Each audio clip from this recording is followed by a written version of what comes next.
नेपालमा बसोबास गर्ने एक किराँत जाति थामी समुदायले आफ्नो मौलिक र सांस्कृतिक चाड उभौली भूम्या पूजा यस वर्ष पनि मनाइरहेका छन्।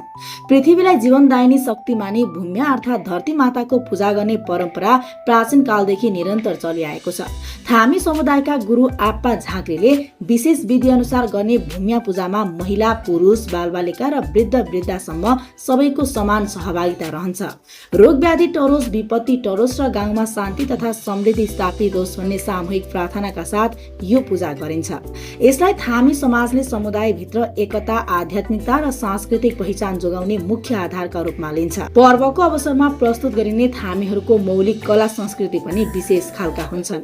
झाक नाच, पौराणिक रीतिथिति झल्काउने नाट्य प्रस्तुति, थामी भाषाका गीत संगीत तथा पौडो जस्ता परम्परागत वाद्य यन्त्रको धुन उनीहरूको मौलिक पहिचान पनि हो। नेपालका 59 आदिवासी जनजाति मध्ये थामी समुदाय पनि एक हो। आदिम भूमि भने दोलखालाई मानिन्छ।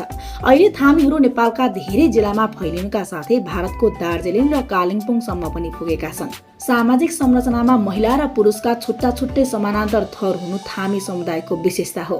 महिलाको थर छोरीमा र पुरुषको थर छोरामा प्रसारित हुने परम्पराले समुदायमा देखिने लैंगिक समानता अझ स्पष्ट बनाउँछ। घरमुलीको रूपमा महिलालाई मानिने प्रचलनले थामी समाजको समावेशी सोचलाई झनै प्रष्ट पार्छ। यति महत्त्वपूर्ण मौलिक र सांस्कृतिक गहिराई हुँदाहुँदै पनि उभौली भूम्या पर्व राष्ट्रिय स्तरमा आवश्यक प्रचार प्रसार नपाउँदा ओझेलमा पर्न थालेको समुदायका अगुवाहरू बताउँछन्। सरकारी संरक्षण, सांस्कृतिक अध्ययन र दस्तावेजीकरणमा पर्याप्त ध्यान नदिँदा यस्तो मौलिक संस्कृतिले स्थायित्व गुमाउने खतरा बढेको उनीहरूको भनाइ छ।